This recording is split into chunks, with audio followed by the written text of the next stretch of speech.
নমস্কার, আমি সৌরভ। আপনারা দেখছেন সৌরভ ব্যাপারী ইউটিউব চ্যানেল। আজকে তো আপনারা শুনেছেন রেল অ্যাক্সিডেন্ট হয়েছে। সেই অ্যাক্সিডেন্টটা কিভাবে হলো এবং কেন হলো, কি হয়েছে, ক্যাজুয়ালিটি সব কিছু আপনাদের সামনে তুলে ধরবো। তাই ভিডিওটি মনোযোগ সহকারে দেখবেন। আপনাদেরকে আমি সাবস্ক্রাইব করতে বলবো না, কারণ এটি একটি সেনসিটিভ ইস্যু। আপনাদের ইচ্ছা হলে করবেন, না হলে করবেন না।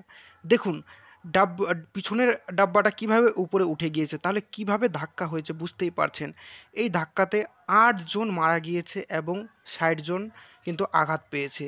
এবং নরেন্দ্র মোদী কিন্তু প্রত্যেক যারা মারা গিয়েছে প্রত্যেকজনকে ২ লক্ষ টাকা রিলিফ ফান্ড থেকে দেবে এবং ৫০,০০০ টাকা যারা জখমি হয়েছে তাদেরকে দেওয়া হবে। এবার অ্যাক্সিডেন্টটা হলো কী করে এবং অ্যাক্সিডেন্টটা কোথায় হলো? দেখো, এই ট্রেনটা কিন্তু শিয়ালদা থেকে কাঞ্চনজঙ্ঘা চলে, হ্যাঁ? আমার একটু ভুল হতে পারে, আপনারা কারেকশন করে নেবেন। ট্রেনটা জলপাইগুড়ির থেকে ৭ কিলোমিটার আগে দাঁড়িয়েছিল। এবার সেখানে ৪টে সিগন্যাল থাকে। প্রথম সিগন্যাল দুটো ইয়েলো মানে তোমাকে গাড়ি স্লো করতে হবে, এবং একটা ইয়েলো মানে হচ্ছে গাড়ি স্লো করে দিতে হবে, হট করে রেড সিগন্যাল হতে পারে। কিন্তু তারপরের সিগন্যাল রেড থাকলে পরে তোমাকে দাঁড়াতে হবে। এবার এখানে যে পিছন থেকে যে ড্রাইভার আসছিলো, পিছন থেকে যেই মালগাড়িটা আসছিলো, সে কিন্তু সিগন্যাল লক্ষ্য করতে ভুল করেছে এবং সামনে ট্রেন দাঁড়িয়েছিল সেই ট্রেনকে এসে পিছন থেকে মেরে দিয়েছে।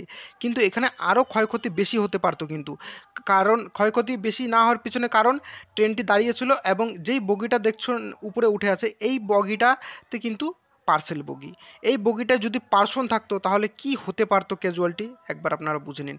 এবং আপনাদের আমি বিস্তারিত আরও দেখাচ্ছি। দেখুন, এই দেখুন, এই দেখুন, আর এখানটায় দেখুন কি হয়েছে অবস্থা। আর মালগাড়ির যে লোকো পাইলট ছিল সে তো অন স্পট ডেথ।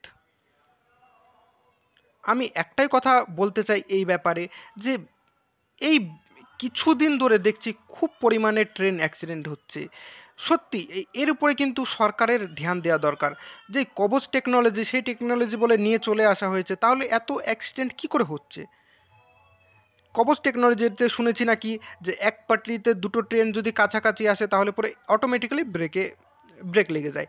তাহলে পরে এত অ্যাক্সিডেন্টটা হচ্ছে কী করে? এটা সরকারের ধ্যান দেওয়া দরকার। কোনো মতে ৮টা যানও যদি যায়, কোনো মতে একটা যানও যাওয়া প্রয়োজন না, কারণ সবারই বাঁচার অধিকার আছে। আর কিছু বলার নাই।